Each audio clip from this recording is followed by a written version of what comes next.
Okay, everyone, thank you for joining me on this Friday morning. I appreciate you guys jumping in. It's a nice large class, and we had 29 on last night. And how many we have on today? We have 24 on today. I love it. Thank you guys for joining. This is going to be a pretty informal class. I'm going to go through a presentation, allow you guys to jump in whenever you like. So if there's anything you need to say or any questions you want to ask, just unmute yourself and go ahead and join us in. So just to make sure I didn't just waste a whole minute of my life, you guys can hear me, right? Is my speaker working well? Perfect. All right. Thank you so much. Awesome. Awesome. All right. So this is tips on self-locating. One of the reasons I run this class is because I know being in locating as long as I have and being in vending as long as I have, that the best operators out there are definitely those who can find locations while they're out running around. It's the best way to grow your business is to make sure that you're always improving your lowest machine or adding another machine if you do have all your machines up and running and they're doing what you want to. It is definitely the best way to grow in this business is to always have that ability to grab another location if you can. So talking about locating, the first thing I always like to talk about is it's a partnership. I'm here for you guys. If you guys need me, you call me. Best thing to do is to be honest and upfront with everything that's sorry guys.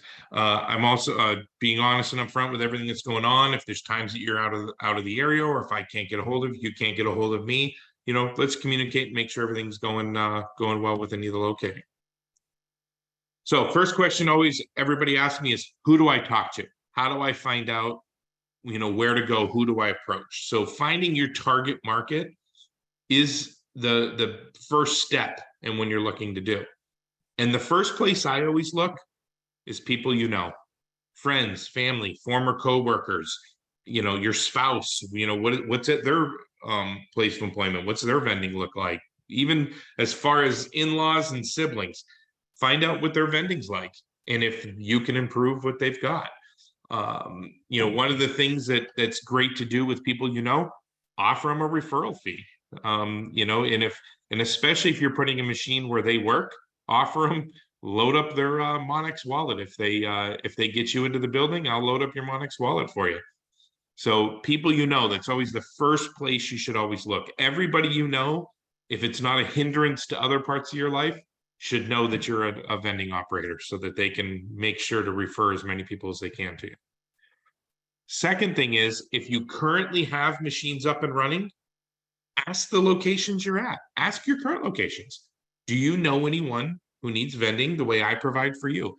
91% of customers say they would give a referral, but only 11% of people ask. Is there anybody on the call here that currently has vending that can tell any stories about a referral that they've been given from their locations? No. All right.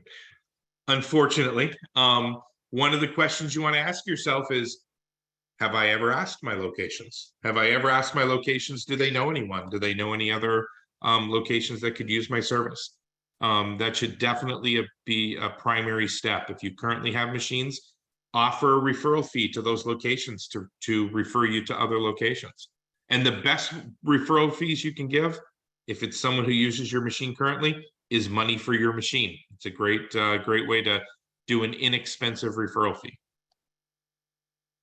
And then the third place I look is good old Google. Google Maps is a fantastic place to look for referrals. So the best place to look is Google Maps. And I'm going to give you a list of keywords. So if you guys are ready to take some notes, this is the keywords you would look at for Google to make sure you're looking for the best locations in your area. First keyword that I use, hotels, motels. Great in any area to have hotels and motels in your portfolio.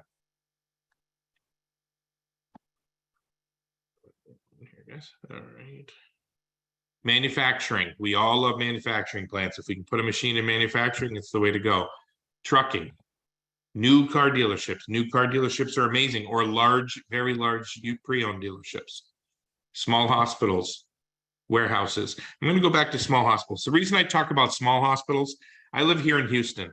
If I were to gather the contract for Houston Methodist Hospital, it's just over 400 vending machines. I don't know that I have the ability to set up and fund and run 400 vending machines at one time. So I don't even attempt to go after those large contracts in the beginning, simply because if I can't service them, there's no way to win, no reason to win that contract. Warehousing, rehab centers. I really like rehab centers. We talk about elderly homes and things like that, but the ones with the high employee count, high visitor count, those are great. And especially now that COVID is really winding down and more visitors are showing up, they are improving. Signature flight support. So the area around the airports, those are fantastic places to put out machines. And distribution centers. Any place where there's someone who's working hard every day. Okay, when I go out locating, I go meet people. How do I dress? You guys will see if you've gone out with your locators or if you've been on the road with locators, we dress comfortable but professional. We wear polo shirts. In the summertime, we'll wear shorts, tennis shoes. In the wintertime, probably wear jeans and a jacket. But dressing comfortable but professional is the way to go. If you have a brand for your company, wear a branded logo. Make sure that you're branding yourself out there. If you don't have a brand for your company, feel free to go on the 411 Vend and buy some Naturals to Go shirts.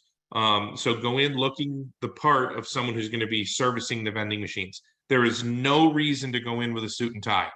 Going in with a suit and tie or dressed up like that for women is not inducive to the locating portion. They want to see that the person who is going to be servicing their machines is there to service the machines. They're not looking to be sold. So you're looking to provide a service for them. Go in dressed as providing a service, comfortable but professional. The one thing to keep in mind, if you are going to get out and do you're locating yourself, it takes 8 cold calls to reach a prospect. So 8 times you got to knock on doors before you find someone that will even talk to you. That's why you see when the locators go out, they stop at hundreds of locations. In order to get 10 leads, you got to knock on 80 doors. So the reason I bring this up is because you want to make sure that what your mindset is, I'm not going to go to 5 places, and if I don't get an answer from 5, I'm quitting. That will really discourage you. Understand that it takes 8 times to chat with 8 knocks on a door to find someone who you would even consider a prospect. All right, so now that I have a list of places I'm going, when I get there, what am I going to say to them? What is my conversation with them? I've laid out a very easy 6-step process that makes it super easy for everybody. Do we have any what you would call introverts on the class? They probably won't speak up because they're introverts, but if you're an introvert and willing to speak up, hop on here. I'm gonna just say hi. Great, that's awesome. 25 people ready to jump on. Let me see here.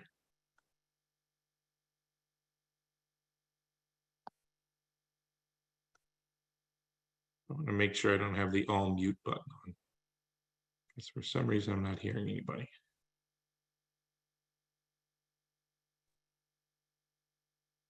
Can you hear me, Eric? Yes, Yeah, we can perfect. hear you. All right, thank you. I just wanted to make sure. I want to make sure I didn't have it on all mute because I'm not having anybody chatting back. Good. Oh, perfect. All right. So We're busy writing. What's that? We're busy writing. Yeah, okay, perfect. I'll take it. Just so you guys know, if at the end of this, you guys want this presentation, so you don't have to hustle to take notes. If you want this presentation, just email me. My email address is Eric, ERIC, period, Neidel, so KNEIDEL. So it's Eric, period, Neidel at ventech.com. email me and I'll send you guys this presentation so you can slow down on taking notes. I'd rather have a participation. I mean, take notes if you want to. I do that when I'm on meetings. It's a crazy habit of mine. I've got piles and piles of paper from my notes that I take.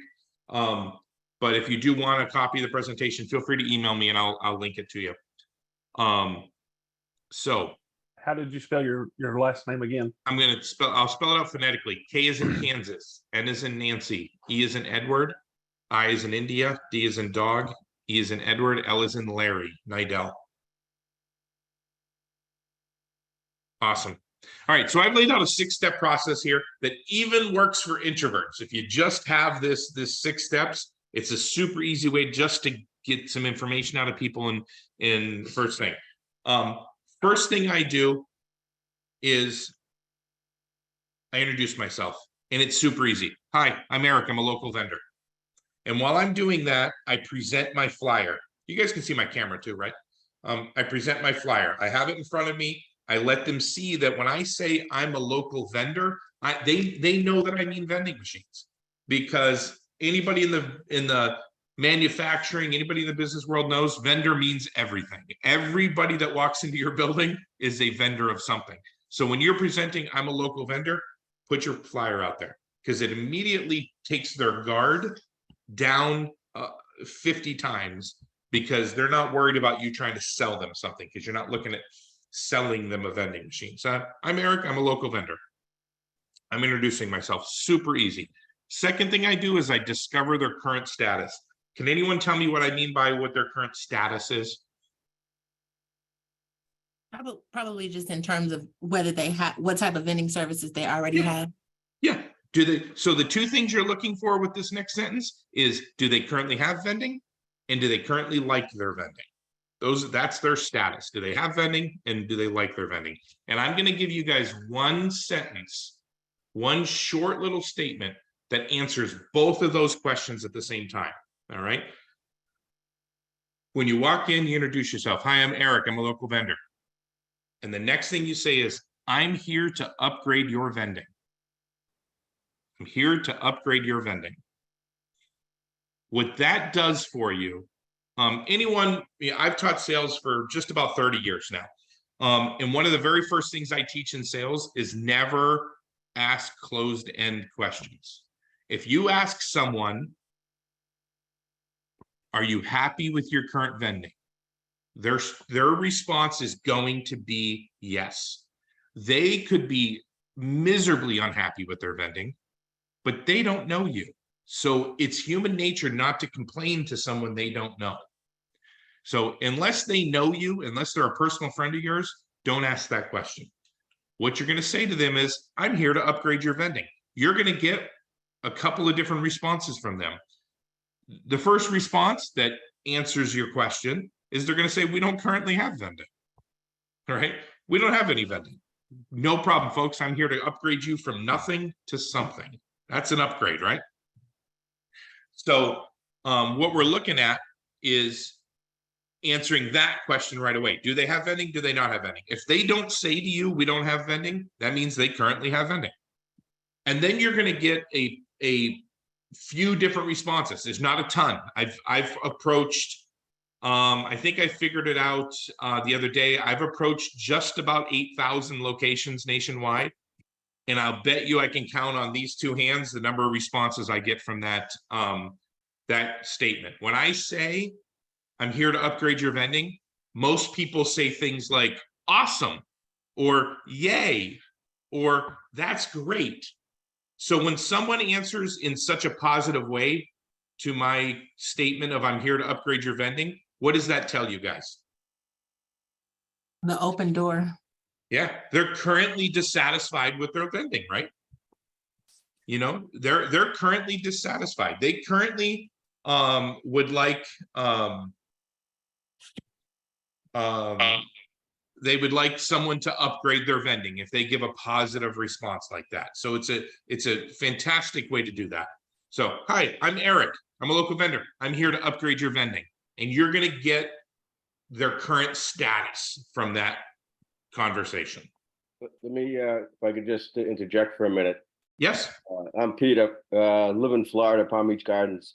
Yep. And what I've found is when I do get positive feedback and they say they are interested, they tend to lead me on, and I don't want to be a pain in the neck to be chasing them, but I've gone to some locations where they said they're interested, and they just have to check with the management to make sure they're comfortable. But I've gone, months, several months where nothing happens, and it gets frustrating because you get your hopes up, and at the beginning when you make the first introduction, like you're just talking, they seem very open and they want to upgrade, but nothing happens. We're gonna talk more about follow-up in a little bit. All right.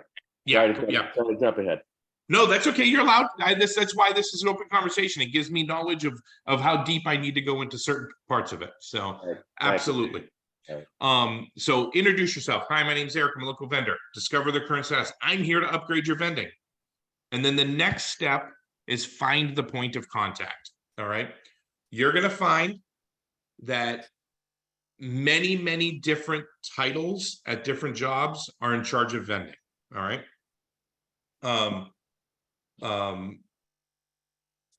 Sorry guys, I'm running the team as well. All right, so you're going to find that many different titles are in charge of vending. It could be the receptionist, it could be the general manager, it could be the owner of the company that's in charge of vending, or it could very well be the person you're speaking to right at that moment. So the way that I find out who the point of contact is I literally just ask them, are you the person I would speak to about that? Because if they're the person that you would speak to about that, and you say to them, can I speak to your manager?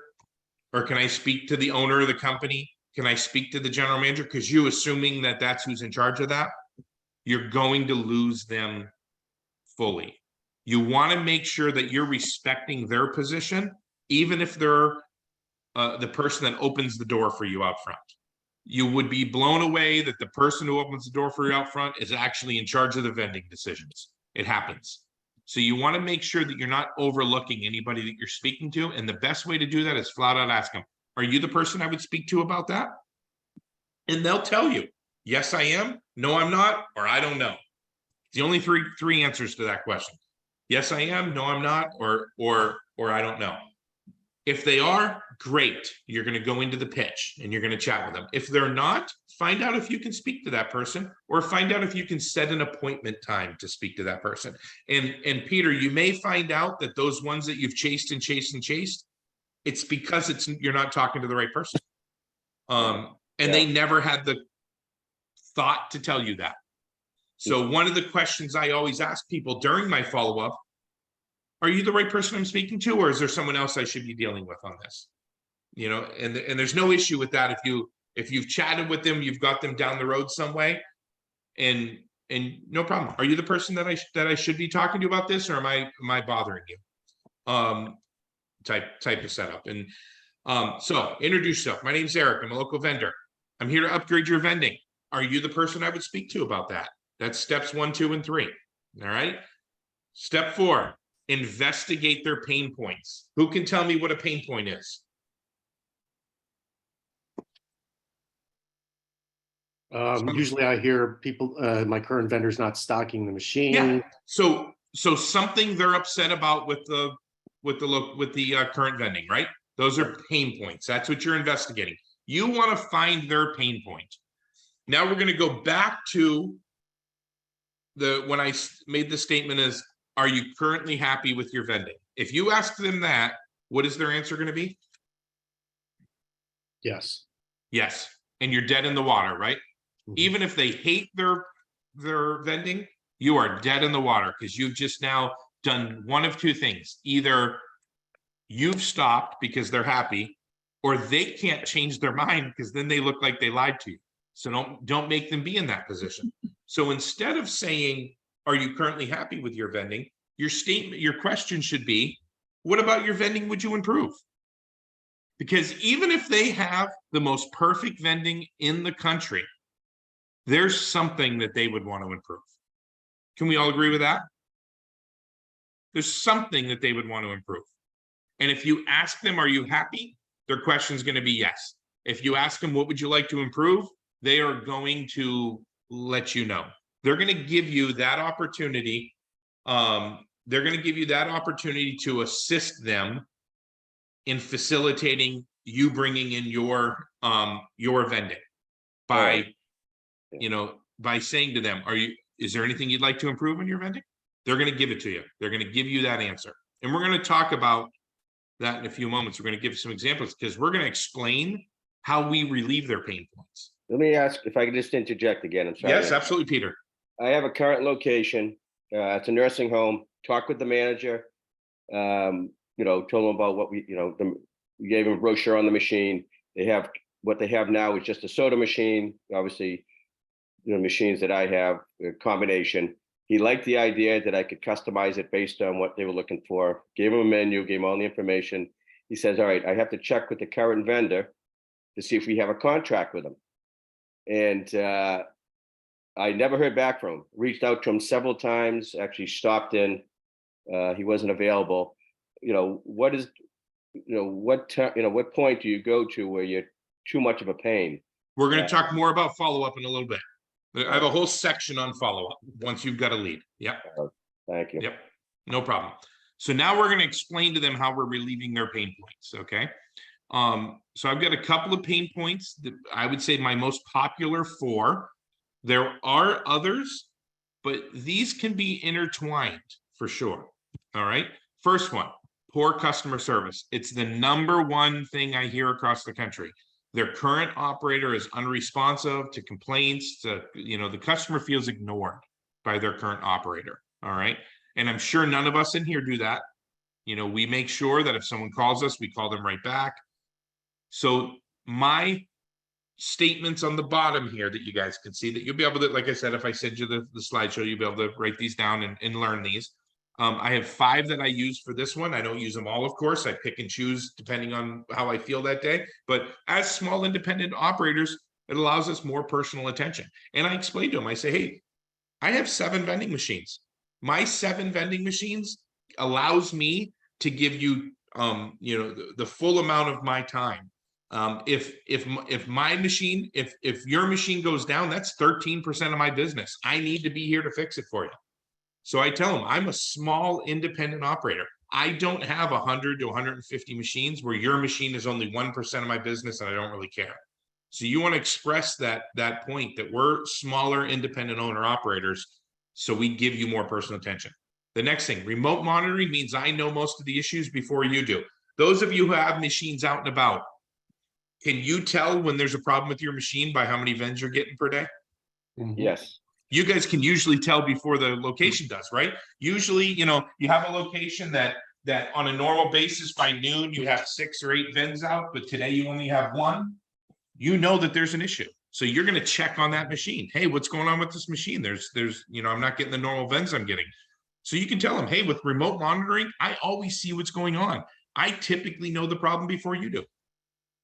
With only 5 to 15 vending machines, you're very important to me. All right. And the next one, we're a premium vending service. I'm trained on high customer support. That's what I do. And the next thing is I own these machines. You can say I am the owner and operator of these machines. You're not going to see a route driver in here. You're going to see me. You're going to see my face when I'm here filling up machines. So those are great ways to overcome the poor customer support pain point. Next one, malfunctions. So machines that take your money or don't dispense the item, those are frustrating things for customers. And that's another pain point I hear nationwide from locations nationwide. So I have some responses to overcome these pain points to give you guys that you can use. Remote monitoring allows me to see if there's an issue before you do. That's the same as the customer service one, but that's true. I can see when failed vends happen. I can see all of that on my remote monitoring. Next one, iVend guarantee gives an instant refund if the product doesn't cross the beam on the bottom to complete the sale. So let them know. People are blown away that technology even exists. If my product doesn't cross that laser beam, it automatically refunds your customer. So nobody's chasing you down for money. There's no sticky notes on the side of my machine saying I owe anybody money. It refunds automatically.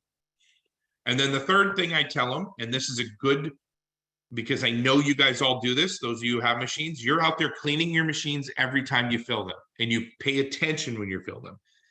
So I use the statement of most malfunctions come from poorly stocked or poorly maintained machines. Our owner operators take time to clean the machines every time they visit. So if you let them know that, hey, when I'm here filling the machine, I'm going to make sure it's stocked properly. I don't have 100 machines to fill every day. So I can take the time to make sure that your machine is clean and ready to go on each visit. Third one, poor quality items. If the items are low quality or stale, they may avoid them altogether. So what I say to them is, our machines are customizable. And you guys are going to like this one. You guys are going to use this one a lot. Our machines are customizable. We put in the machine what you want in the machine. Oh, I got a typo there. I got to fix, huh? We put the items in the machines you want. And what I tell them, and I use this statement, I've used this statement for 30 years of teaching sales. If I say it and the other guy didn't say it, that means I have it and the other guy doesn't have it. So when you use this statement, you're going to draw people in based on the fact that nobody else uses the statement. You're going to say to them, I have no affiliation with any brands.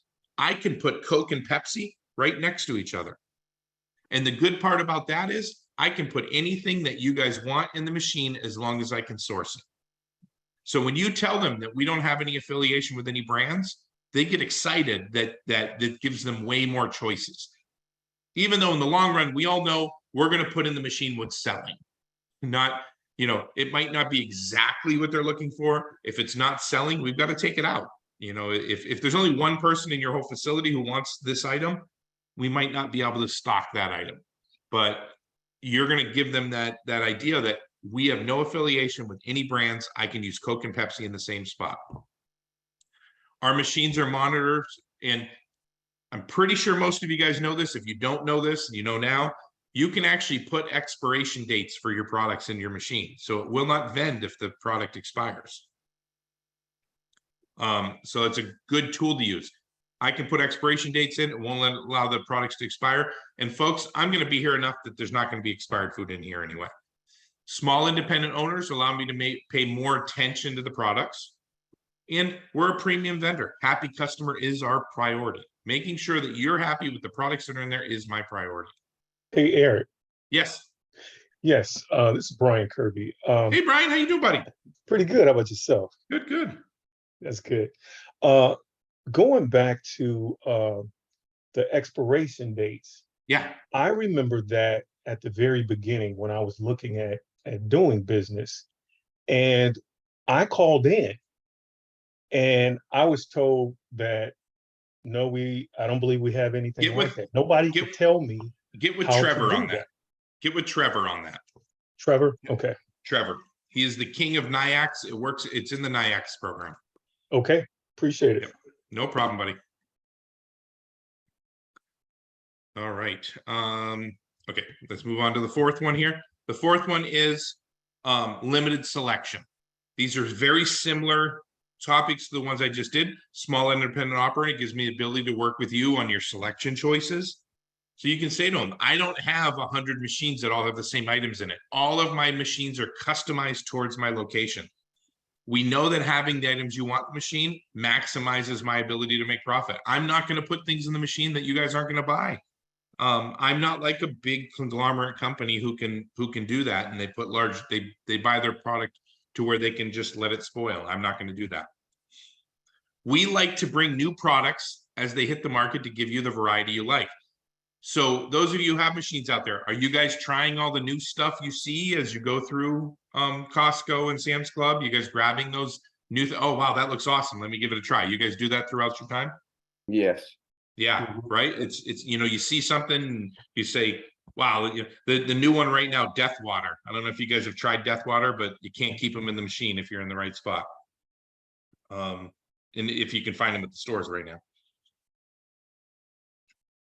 I'm new, but aren't our NP10s, aren't they bigger than most machines? Don't they hold more? They do. They are, well, I shouldn't say, there are other machines that hold similar, but we are a high capacity machine. Yes. So we've got, that would add to this as well. Exactly. And that's a great way to say it. We are a high capacity machine that allows you more choices. Yep, absolutely. All right. We like to bring new products to market. We continue to communicate with the users to make sure they're happy with keeping things fresh. So let them know, hey, when you guys want something new, let me know. I'll throw something new in there. If you've got an idea, if you guys see a product out there, let me know. I'll put it in. And may I, another thing that I know I brought up when I was looking for places or going out with this locator is we can reduce the number of machines from having a snack machine and a soda machine. If they got Yes. a small footprint, we can combine it down to one in half the footprint. And that helped some of the people I got. Yeah, absolutely. Letting them know that we are a combination machine rather than two separate machines is a great tool to use. Absolutely.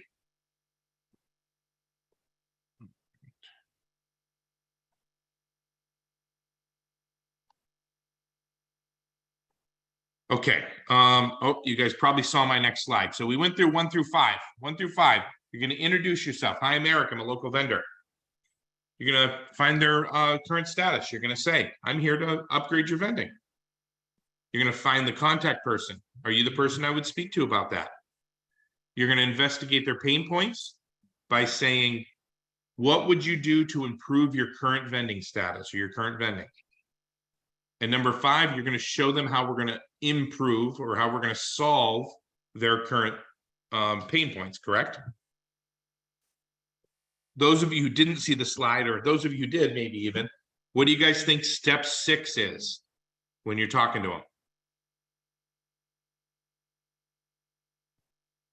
You're out, you're pitching somebody, you've gone through, you've introduced yourself, you've found the contact person, you've investigated their pain points, you've solved their pain points. What do you think the next step is? When Ask can I for get, the order. when can I Ask get for the the machine in? Ask for the close. sale. Mhm. Exactly. Hey, Jonathan, I didn't see you on here. How's it going? Ask for the sale. You always have to ask for the sale. If you didn't, you wasted your time. Okay, now we're going to talk about closing signals. All right. Closing signals are what you're looking for in a customer to understand and to know that they're ready for you to convince them yes. All right. So I've broken down the closing closing signals into 3 different ones. The first one is customer questions. Can somebody give me an example of a customer question that'd be a closing signal? How How much does soon it can I cost? get it? How much does it cost? Say again, Jim. How soon can I get it? How soon How can soon I get it? it? Yeah. Yeah, these are all great. Those are closing questions. Those are the easiest ones to recognize. If somebody asks you a question about what's the next step, they're ready for you to bring them a machine. You just have to make sure that you're on top of it. So customer questions are great. How about customer reactions? Can anyone think of any customer reactions that might be a closing signal? I've had Smiling, the person I'm talking to. Who said that Talk to one? a Smile. face. Somebody say smile. smiling, yeah. Smiling. That's the biggest one. Who else had one? Somebody was chatting. Sharing with other employees or So I call that a customer action, and it's one of my favorite ones where they pick up their phone and say, John, get in here. You need to talk to this person. Yep. Customer reactions, smiles, leaning forward, some sort of show of joy while you're talking to them. And then customer actions that Jim was talking about, maybe they hop up from the desk and show you where the vending machines are. Someone who hops up from the desk and takes you to their vending machine, they're ready to say yes to you. They want your service. So watch out for those closing signals, because that's when you really need to ask for the business, right? Yep. Okay, I call objections opportunities. That's where most objections are closing signals. They're giving you that opportunity to give them the reason to say yes. All right, so now we're going to talk about how we respond to an objection. The very first part, the most important part of responding to an objection is listening to understand the objection. Listening to them more than you're doing the talking. If you're listening and you hear their objection, then you're going to repeat it back to them. So somebody says something like, your prices are too high. Okay. So let's say somebody says your prices are too high. That's an objection, right? Okay. So you want to say to them, I understand. You're feeling my prices are too high. So you listened, you understood, and you repeat it back to them. All right. Then you're going to confirm that that objection is a real objection. So you're going to say, if I can get prices into the pricing that you need them to be, are we ready to move forward? So you're going to listen to the objection, repeat the objection back, and confirm that it is an objection. And then you're going to respond with the appropriate solution and say, hey, let's work on the pricing together. You know, because when somebody says your prices are too high, it might be a nickel. It might be 10 cents. Would you lower your prices by 10 cents to gain the right location if you think it's going to be a volume location? You know, or even 25 cents sometimes.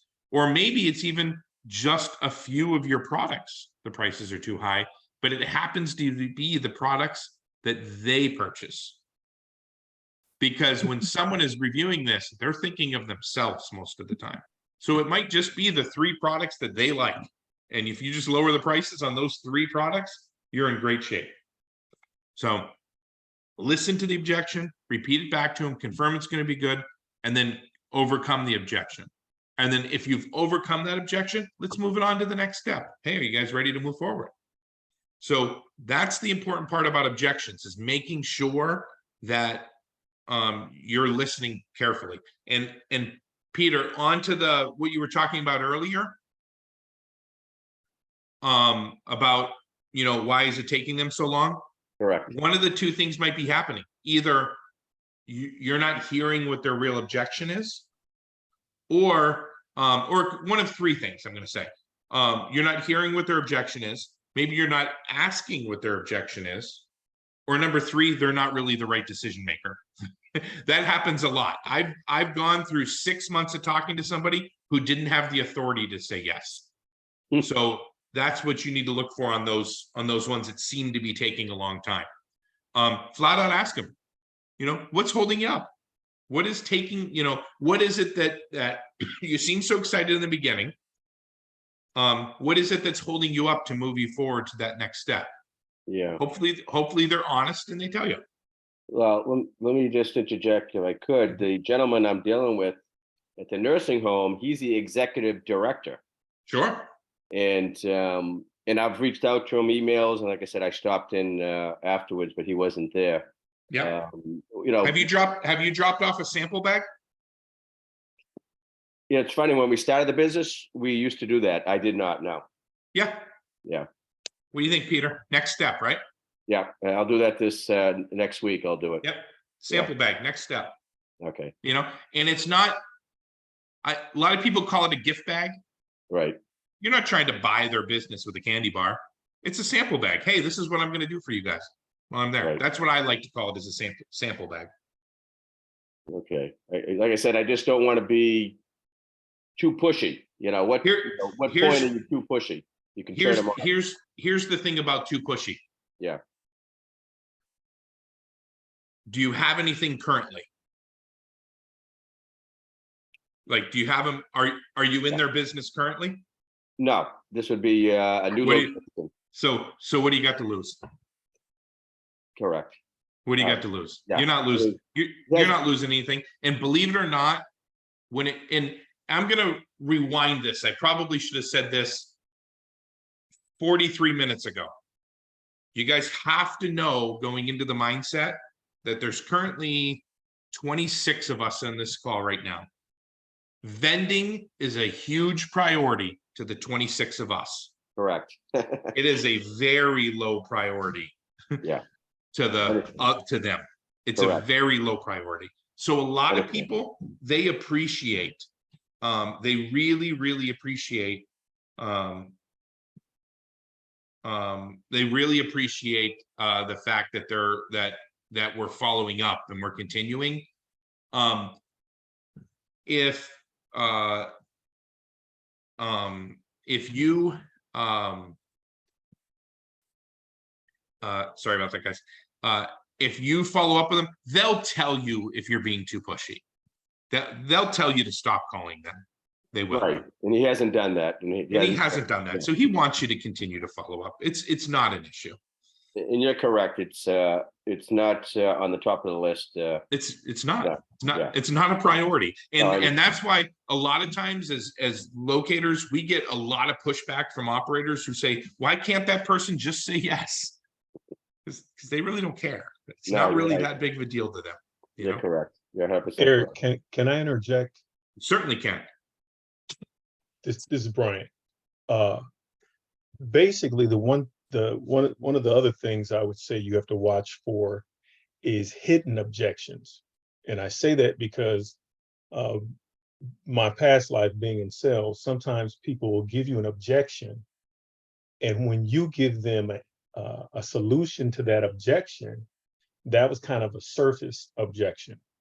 So if you say, you know, you have a problem with XYZ, and if I solve that, if you ask them, if I solve that, you know, will you, you know, accept or want a vending machine?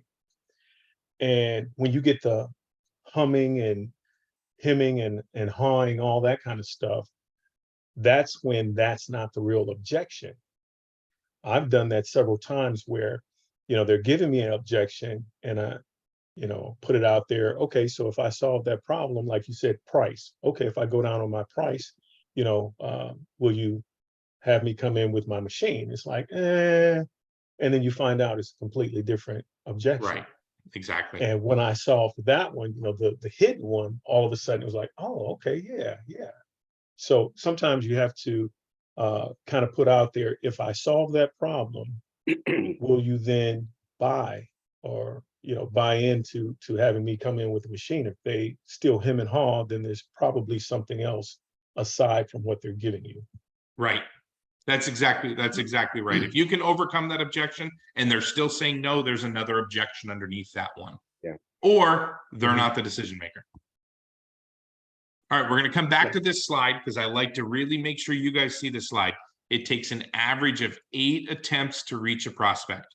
You want to make sure that your list is long. You do not want to go out with a list of 5 hoping to get 3 machines out of it. It's just not going to happen. You want to Is make that, sure you have Is that in person where you stop by, or do you ever just get on the phone and start calling people? I do get on the phone sometimes. I absolutely do. And if it's things that I'm familiar with, like YMCAs, like schools, I will get on the phone and start calling, but I do enjoy the door knocking. A lot of people don't enjoy it. I enjoy it. I get out there and in my car and throw a podcast on and go door to door. I enjoy that quite a bit. I think it's an easier way to get a face-to-face with people. All right, so back to this one. So Peter, persistence is the key to success. I have a locator. I think a lot of you guys know Colburn. Colburn's worked for you, for a few of you guys.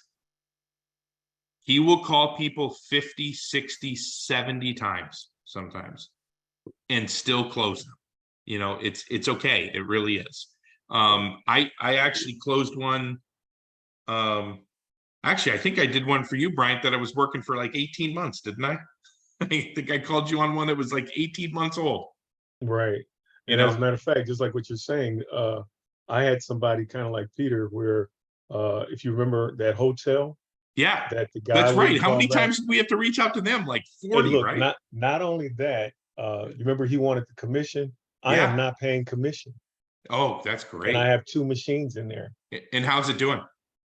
It's doing fairly decent. Yeah, nice. Very nice. I knew that one would go well, but we probably reached out to them 35, 40 times, right? Yeah, just us alone, not Yeah. including me going Yeah, back. exactly. Yeah. Yeah, All right.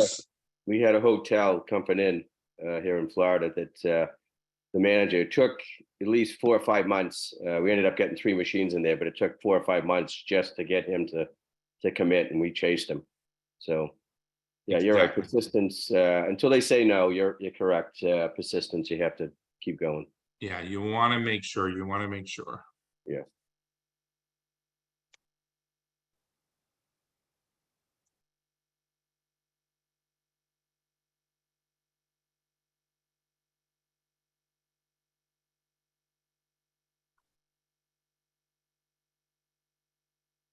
All right.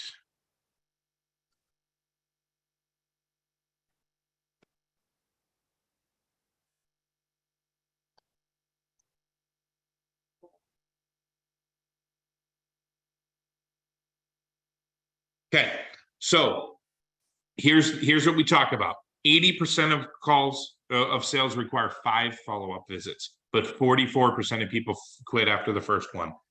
It's pretty standard to call. They say, you know, I'm not ready yet, and then you stop calling.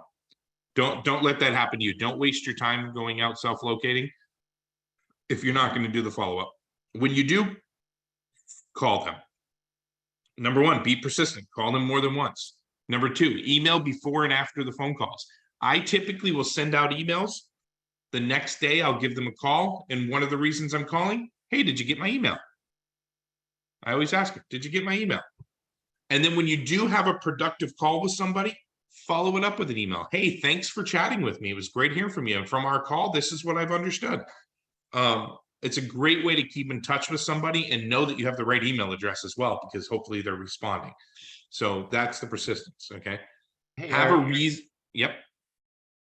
one of my Eric? biggest problems I'm having is getting the contact information from them. Do you have any steps for? On the that? initial visit, Yes. They don't want to give it to me. They just want, I'll give it to the manager. I'll give it to Yeah. that person. But So I haven't been following your steps, so I'm gonna, maybe that'll push some more info to me yeah. with these new steps, but So Eric, one of the things to think about is I don't ever ask anybody for the contact information. And this just comes from many years of chatting with people. I more tell them to give it to me, if that makes sense. I gently tell them to give it to me. I don't say, could you give me their email address? I say, what's that person's email address? You see the difference between those two statements? It's really, especially somebody like a receptionist, it's not going to work 100% of the time. I promise you. There are very good receptionists out there with their guard up. But it is human nature to kind of comply with people. So instead of saying, you know, so you say, who would be in charge of the vending? Not, could you tell me who's in charge of the vending? It's who would be in charge of the vending. And once they give you a name, and what is their email address? And what is their phone number? Instead of saying, can you give me? Try that. I bet it'll be a big help for you. all right, thank you. Yep. Have a reason for your call when you're calling them. Call them for them. Don't call them for you. Don't call and say, I'm begging you to let me put a vending machine in. Call and say, I've only got one machine left. And those of you who are doing your machines one at a time, your landing machine, purchasing machine, landing machine, purchasing machine, you can say that. I only have one vending machine left right now. Or I have a machine that's ready to come in place. So you want to make the reason to call the call for them. Or even, Jim, if you had a good location, would you give them $150 of free vending? Yeah, Yeah, right. absolutely. So because that's costing you what, $68 probably, Right. $70.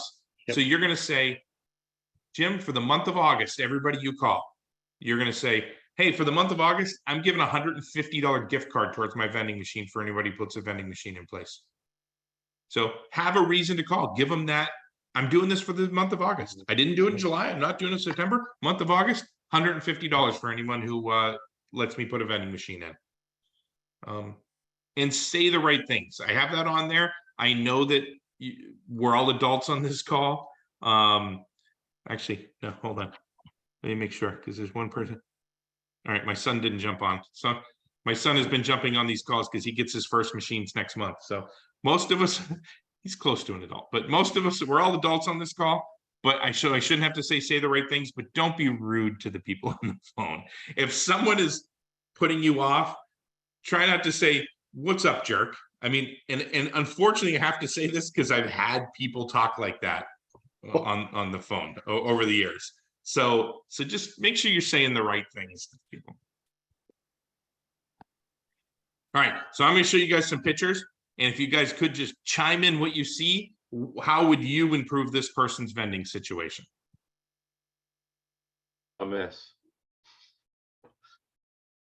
right? Empty rows, right? Yeah. Yeah, we can consolidate that into one machine. Right? You make a smaller footprint here, With many I- more selections available. more selections. You guys see there's no card readers on here, right? Yeah. And then this bottom row over here with the Lipton iced tea, that Lipton iced tea bottle hasn't been made in 10 years. And yet that's still their display bottle on their vending machine. So, and the Dr. Pepper is clear because it's so old that it actually lost its color. So Oh my you God. can see if their machines are this well taken care of on the outside, how well are they taken care of on the inside, right? So there's just some things you point out to locations. I did see this on the road, a broken machine that they said it was like this for over 2 months. This one here, the machine eats the coins. This one over here got tipped over. You got this one here. This is one I like to point out a lot. What do you guys see on this left-hand machine that you would want to point out? How about where their credit card slot is? Yes, for handicapped people, it's not accessible. Yeah, all our machines are ADA compliant. There's no reason to not point that out. Hey, folks, your machine is not ADA compliant. There's no way for them to reach that credit card reader. Here's my favorite slide. Let me put a cat in the machine. And this note here, beverages in the machine are chilled as a fat man on a sweaty summer day. Don't waste your money.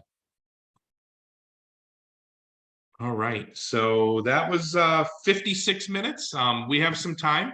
If you guys have some questions you want to bring up, feel free. If you don't, feel free to drop off, or you can hang on and listen for questions. And remember, you guys can all email me for this slide presentation if you do want me to send it to you. But any questions? Anybody want to key in? You know, you mentioned earlier, Eric, that we can purchase Naturals to Go t-shirts. Yeah, 411 vending. You can. There's a section that says. Actually, let me look it up. Hold on. I'll tell you what it says. I think. Oh, it says apparel. That's what it is. Okay. Thank you. Mhm. All right. So I don't know if you can answer this here, and I don't know if you do follow-ups to this, but and I appreciate all this information. I have a background in sales and marketing, particularly capital equipment sales. So the cold calling and all that I get. What I'm curious is, you know, you gave a list of potential customers, hotels, motels, manufacturing, trucking, new car dealers. There's 100 types of each of those. yes. I'd like to drill down a little bit more, and maybe this is a different call, but I'd like to drill down more, like, you know, which hotels, motels are better than others. I know Section 8 housing is good in the hotel, motel. I was told that. It certainly is. Manufacturing, I'm in northern New Jersey. We have lots of manufacturing here. Yeah. I need to know more. Trucking, I need to know more. Construction, I need to know more. Absolutely. So you're going to be. I'm looking at the list here. You're going to be assigned a locator pretty soon.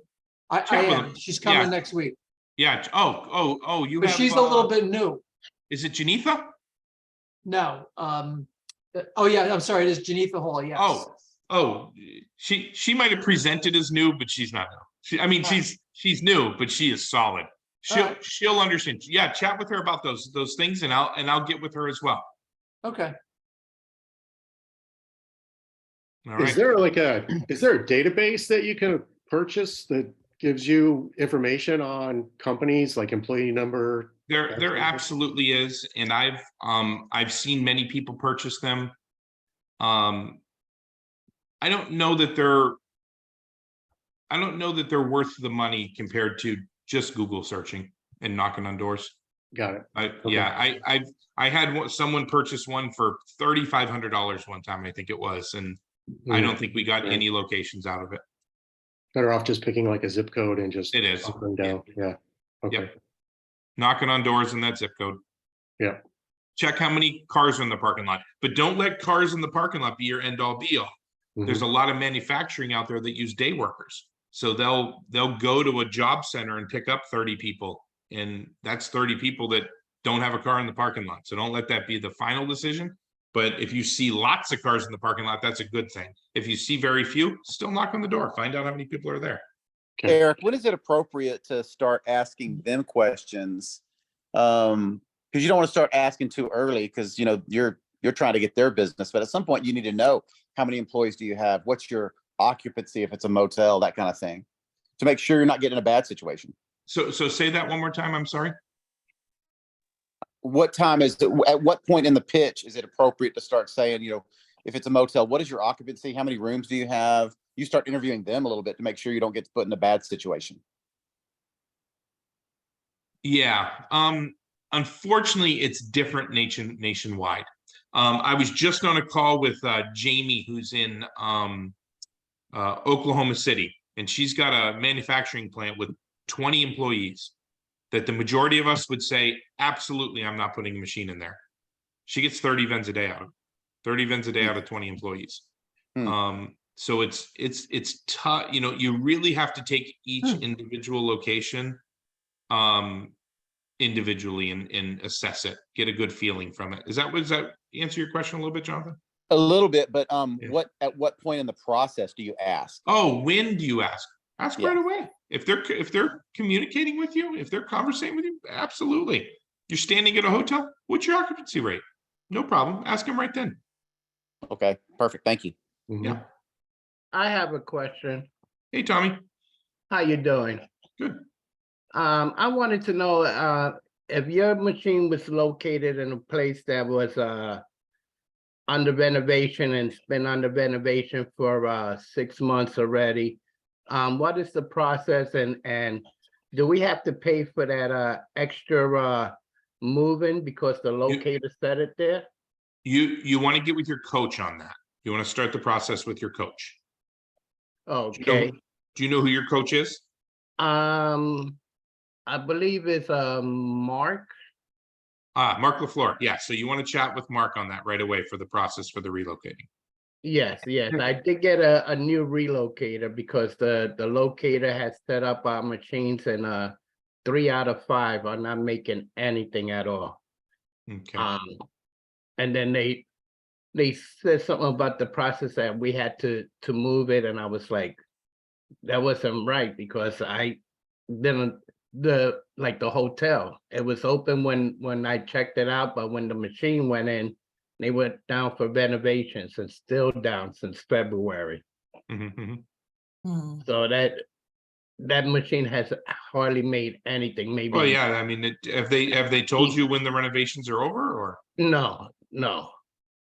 And they still haven't gotten a clue when it's going to. It's switching over. Okay. Yeah. So that was a big concern. I will get in touch with Mark then. Yeah. Start with that with Mark. Yep.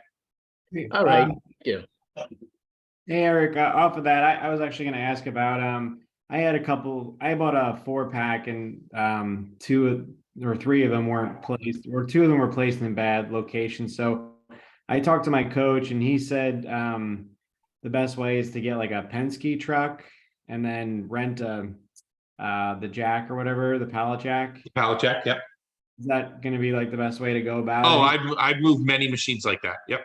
He says I'm looking at maybe like $250 to do it. Yeah. that way. And also there are local movers that are inexpensive. I mean, I've got a guy here in Houston who does them for 150. You know, check. The best thing to do is check around with some other they don't have to be natural to go operators, but other vending operators. They may have the equipment already and charge you less to move it. Okay. And my other question was, what liquid water? Where are you getting your liquid death water? I've been The last time I purchased it was Sam's Club. They were out of it last time I was there, but the time before that it was Sam's Club. Okay. Is it the sparkling or the regular? Sparkling. Okay. All right. Thank you. No problem.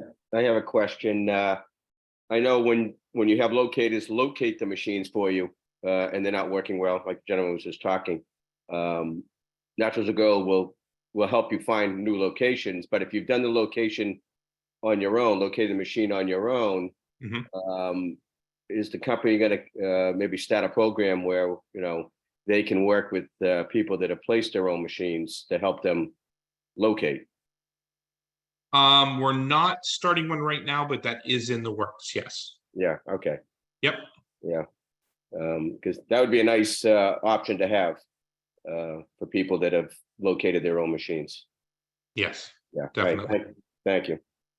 Yeah, I'd be happy to pay someone to do what they do best so we can kind of operate, which is kind of our specialty. But Yeah. in the meantime, this webinar helped a lot. All right. Yeah. Hey, Eric, are there any, like, I know with the hotels, especially like chains, are there certain chains that are just not, like, they may have a national contract with Coke? Yeah. Extended Stay America. Okay. They have a national contract. I'm working on actually being part of their national contract. Okay, I'm hoping by the end of September we'll be in with them, but right now, but they're the only one right now that I know of that's a national contract. okay, so just stay clear of those. And Hey, Eric, Yep. I've heard through the grapevine that Motel 6 going to franchise all of them now. Have you heard that? No, absolutely not. Oh, they're going to franchise them all. Yes. I could see that happening. Not having any corporate stores. Yeah, I could see that happening.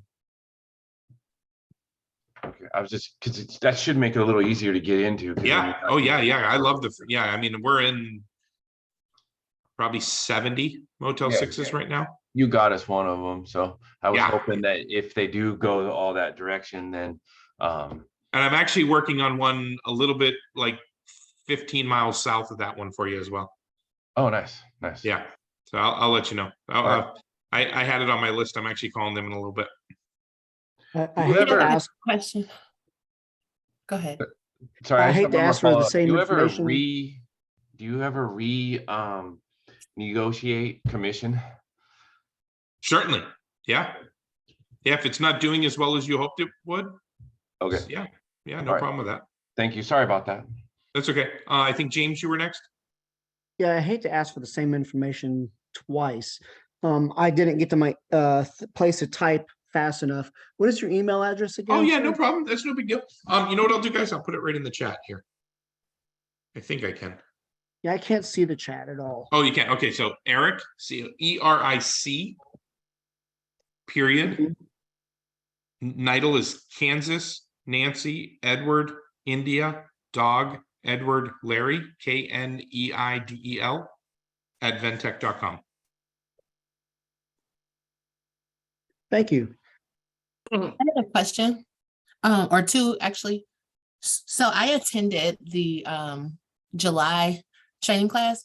Yep. So just starting, but it's about how long should we expect before we're contacted by the locators? I'm in the process of booking out the July class right now. And we used to book people much quicker. And I've found that I would rather give you guys the full attention of time in the first place, because we were sending people for shorter amounts of time. I'm booking quicker, but now we're booking a little bit slower, but giving you the appropriate amount of time in market. So it's going to benefit you by a little bit more of a wait, but it should be any time now. You should get an answer on who your locator is. Okay, and then my second question, I just kind of doing some research online. I've come across websites that have like maybe other vending companies that claim that they have like a database, or they have like this program where you pay a certain amount of money per month where, apparently people come to them when they want locations. And so if you pay this amount per month, you can have access to that information. Like, have you ever heard of anything like that? Yes. And is any of that them that are legit? any good, I usually hire. Oh, so it is legit. Or it No, can be. no, I take them away from their companies.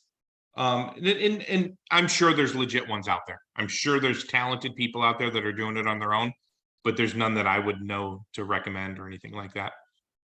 Okay. I would be very careful. There's a Facebook page that has like 170,000 members. I don't know if some of you guys are probably members of it, but it's called like Vending Tips and Tricks on Facebook. Before you sign up with anybody, you want to search them on that group, because they have a list on there of fraud companies. Okay, Good to know. Thank you. But I'm sure there are some talented ones out there, but I would be very careful with them. I got one more question, Eric. What you got, Tommy? When you're negotiating, the commission with the Yep. companies, do you, give them commission, past your overhead, you know? You figure out Depends, your expense- depends on the location. I have some that are gross and some of them that are, some of them are gross sales and some of them are gross profit. Okay. It depends, yeah. Yeah, that's what I was looking for, and that's what I've been trying to do. I actually got two of them that I did like that already, Yeah, off of Yeah, yeah. gross profit instead of gross. instead of the gross sales. Yep. Mm-hmm. Okay, perfect. Ben, did you have a question? I think I saw your hand pop up. Yeah, I heard you mention that you were working on a location for one of the guys on the call here. Is it common for the locators that once all your machines get placed, do they continue working kind of in the background? Yeah, so Yeah. if I have, especially like, I've known Eric now, are we a year now, Eric, yet? I think we're a year, coming up on a year, right? Oh, yeah. Yeah, Yeah. this is Jason. It's been just over a year now, I Just think. over a year. So Ben, to answer your question, I like have a lot of leads in the area. So I just continue to work their leads, just because one, I know they want to expand, and two, they've got a couple of machines that they need to move. But yeah, it is very common for them to continue to work. And then if something, because they did the initial work on it, getting that lead, so there's nothing wrong with them continue to work it. And then if it pops, they call you and say, hey, Ben, this one's working. Do you looking to expand? Okay. And they continue to follow up with them. Yeah. Okay, cool. All right. So that's the end of our time. If you guys have any questions, you guys all have my email address. I'm already seeing a whole bunch of emails come through to send you guys the PowerPoint. I should get those all out to you by the weekend. It's weird how I have to send it, so I have to type in each individual. So I've got looks like about 25 of you to send them to. So if you do not get it by Monday, please reach back out to me and remind me. Thank you, Eric. Thank you All right, very much, Eric. You Appreciate guys have a wonderful day. Thank you so much for showing up, and feel free to reach out. Thank you Thank again. you. Have a good weekend. Bye. You too.